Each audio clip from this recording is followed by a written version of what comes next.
Okay, well, before handing over to you, the audience, I just want to do a quick summary and ask a couple of questions to our two excellent speakers.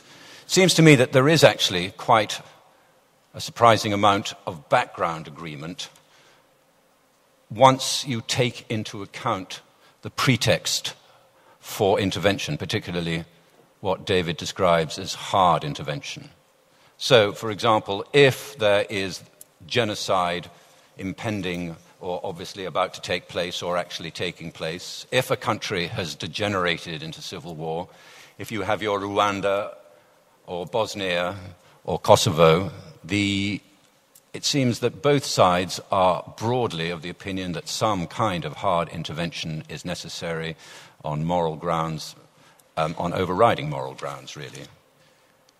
Equally, I think neither of these two were likely to disagree that some action had to be taken against Osama bin Laden after 9/11, and since he was being sheltered in Afghanistan and had committed an act of obvious aggression, and the international community agreed on it too, there needed to be an attack. So it seems to me that there are fairly easily identifiable preconditions in which actually most of you in this room, and probably both the speakers here, would agree that intervention and hard intervention is probably necessary. Iraq, of course, is the difficulty here, and let's just leave that aside for the moment. What I want to bring in is the interesting question, the different question, the more modern question given events now taking place in North Africa and the Middle East. What's one's attitude to intervention when the evidence of popular uprising is there before you? When Libya is a classic case in point, and Rory, I'm going to put this question to you now. Do all of you who profess to be broadly non-interventionists follow the line that we just let Libya get on with it, and that to do anything else would actually be to create more problems than not? Or do we lobby hard for an international solution, a no-fly zone solution, which itself will require considerable military intervention to knock out Gaddafi's anti-aircraft positions? Or do we take a more David line and say, yeah, they have expressed their strong desire to be free of tyranny and possibly also to have democracy, and we should take every step to aid and abet them? Rory. Okay, I think, without being boring about it, we need to define our terms. Intervention means something very, very clear. And it comes from the Latin word meaning coming between. When we talk about a military intervention in the modern context, we're talking about putting troops on the ground. We're not talking about imposing sanctions. We're not even talking about no-fly zones. Right? What we did in the Kurdish areas of northern Iraq was not an intervention. Nobody's ever called it an intervention. So what we're talking about is, do we or do we not, to use another Latin word, invade another country? Right? Do we go into Libya because Colonel Gaddafi is strafing his population? Do we deploy NATO or United Nations troops onto the ground? On what grounds? What is the red line which Gaddafi needs to cross before we do that? We have reached a very, very, very interesting position in the world if what Gaddafi is currently doing imposes on us an obligation towards military intervention. What Gaddafi is doing is shocking, it's morally wrong. The man is a nutcase. But he's also a savage brute who's probably killed 150,000 people in North Africa, as well as aiding terrorist organizations all around the world. But I do not believe that what Gaddafi has done to date justifies us deploying United Nations, NATO troops onto the ground in Libya.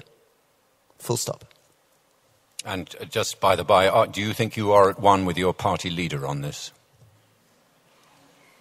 I can't, obviously, see into the head of my party leader or speak on his behalf, but my sense is that what he's come away with is not as David somehow suggests, a massive failure of nerve. What I hope we're trying to regain in this country is a sense of realism.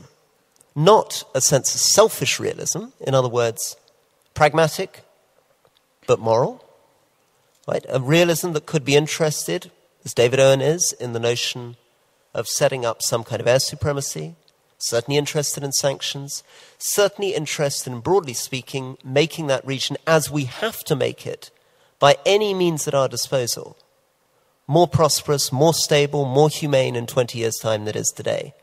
But probably, I think, at the moment, a pragmatic realism that does not mean boots on the ground in Tripoli. Okay, well, assuming for the moment, perhaps you won't want to, David, that that rather broad term coming between, Latin as it may be, does not include, say, coming between the ruler and his people by giving economic aid to protesters, for example. No, it is. Firstly, Holloway County, we didn't do Latin, and that's not a kind of debat on point that I'm attempting to make there. It is that the everyday use of the word would mean getting stuck in. It doesn't usually, but I will accept it in this sense. I think that one of the things that was different about the concept of intervention, because there's all kinds of what you would call the projection of soft power, which we haven't talked about, which are important acts. Debt remission, for instance, was one. The Blair government was incredibly active in all kinds of forms of soft power, which were very important. One of the reasons why the government absolutely rightly protects the aid budget in the way in which it does, whilst attempting to try and spend it as intelligently as possible, is because it sees the long-term consequences of the use of aid. And that would be a projection of soft power as well, and a very important one, and the Blair government was very active in that. But specifically on intervention, what it tends to mean is acting against or without the agreement of sovereign governments. That's essentially what it means. It doesn't mean boots on the ground at all. It was certainly an intervention into the affairs of Iraq to operate the no-fly zone in the Kurdish areas, for instance. So John Major did a bit of it, and this was extended under Clinton and Blair to the fly zone and the bombings that took place in pursuit of them in 1998. Have you intervened in Zimbabwe by imposing sanctions against the wishes of the sovereign government?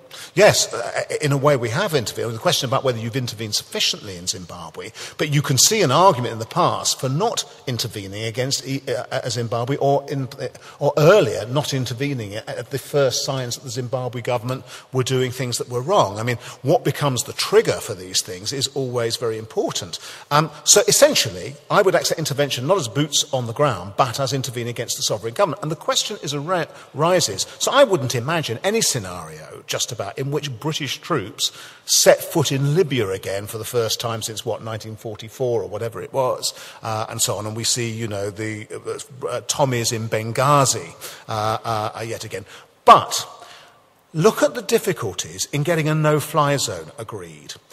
Most people believe, like Paddy Ashton was saying, that a no-fly zone would require UN resolution. You would have to take to the United Nations a resolution for intervention, which would have not to be subject to veto or subject to majority vote by the Security Council. In other words, you would have to attempt to persuade China and Russia simply to set up the procedure that allowed you to prevent, if he were to do so, Gaddafi's jets bombing the insurgents and the rebels in Libya.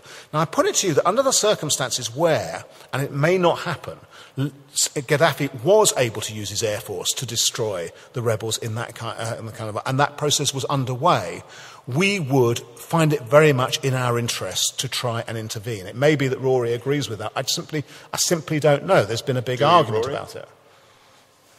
Yeah. I think if Gaddafi is attempting to conduct some sort of genocidal cleansing of his people, we should be pushing in every way that we can as Britain to impose a no-fly zone on Libya. Yes. Right. I think I applaud that. A lot of people, including people in your own party, and certainly those without, would regard that as being an example of liberal interventionism, for instance. Shall we see the audience on this one? How many people... Can I before we go to this?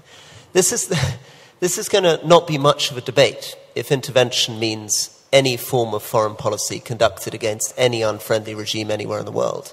If what we're doing in Burma is intervention, what we're doing in Zimbabwe is intervention, what we're doing in North Korea is intervention, presumably what we're already doing in Libya is intervention, then I don't think we're going to have much disagreement, unless we keep this definition tight so that intervention means what I thought it meant until I turned up tonight. In other words, what we did in Bosnia, what we did in Kosovo, what we did in Sierra Leone, what we did in Iraq, what we did in Afghanistan. We're going to be having a debate about whether or not we should have a foreign policy. Rory, we didn't put boots on the ground in Kosovo. We simply threatened to. David, what do you mean we didn't put boots on the ground in Kosovo? We didn't, not until Milosevic had actually withdrawn. But that was the point at which the intervention began. No, that wasn't. The point at which the intervention began was when we bombed Serb assets both in Kosovo and Serbia. Can we come to some... Before I put that interesting Libya question to you, which I don't want ruled out on the grounds that it's not intervention, but we don't want to rule everything in on the grounds that just saying naughty boy from a place far away is going to be considered intervention. But I do think, Rory, that perhaps you could come halfway and agree that if you are operating a no-fly zone policy and if it's going to take all the powers of persuasion to get the UN to agree, you're doing something pretty interventionary against a sovereign state. Well, not really. I mean, in a sense, this is about let the bad guys be, the perils of foreign intervention. The main argument against foreign intervention, the terrible lesson of the last 15 years, is a lesson about what happens when you put troops on the ground. It's a lesson about engagements where we end up getting sucked deeper and deeper in, spending $150 billion a year, putting 150,000 troops on the ground. It's really, just to be coarse about it, it's the lesson of Vietnam. Sure, you can impose a no-fly zone. It's a difficult, complicated thing to do. You need to think seriously about whether you've got the aircraft carriers and the resources. But broadly speaking, as we discovered in the Balkans and in northern Iraq, it's relatively cost-free. It doesn't bring many benefits. It's extremely unlikely to result in regime change. Why but it's are you not therefore very perilous. in favour of it? Well, because I think it can contribute. But it's not an intervention, it's not very perilous. And I don't think it's something that anyone in this room thinks is particularly controversial or particularly worth arguing about. Well, rather than have a semantic discussion, let's have a Libya discussion. Who here would be in favour of pushing our government to push for itself to push for an agreement on a no-fly zone over Libya? Who would like to see that happen? Interestingly few. So I think in that sense, David, your point about... Ask who wouldn't. Ask who wouldn't. Very fair point. Who would... So who would not want a no-fly zone in Libya under any circumstances? Okay, there's your answer. No, well, let's get this right. Let's get this right, because I want to know... There are 3 people in the audience who wouldn't want it, so I don't think it's... Hang on. I'll ask these questions. If there are only 3 people in the audience who would not want a no-fly zone, who the hell were all those people putting their hands up the first time? The question I asked was, would you be in favour of this government lobbying as hard as it can to arrange for... In the case of ethnic cleansing? No, I said of Libya. To organise a no-fly zone over Libya. That's a pretty straightforward question, and a large number of people said they would not be in favour of it, of our government doing that. So, say that again, I can't hear. The opposite. They didn't say they wouldn't be in favour. Oh, a large... Yes. They said they were in favour. And so who are all the people who haven't put their hands up? What are you? What kind of foreign policy are you advocating? I'll ask the question again. Are you broadly in favour of a move towards organising and getting the United Nations to agree to a no-fly zone over Libya, which may well involve taking out some of Gaddafi's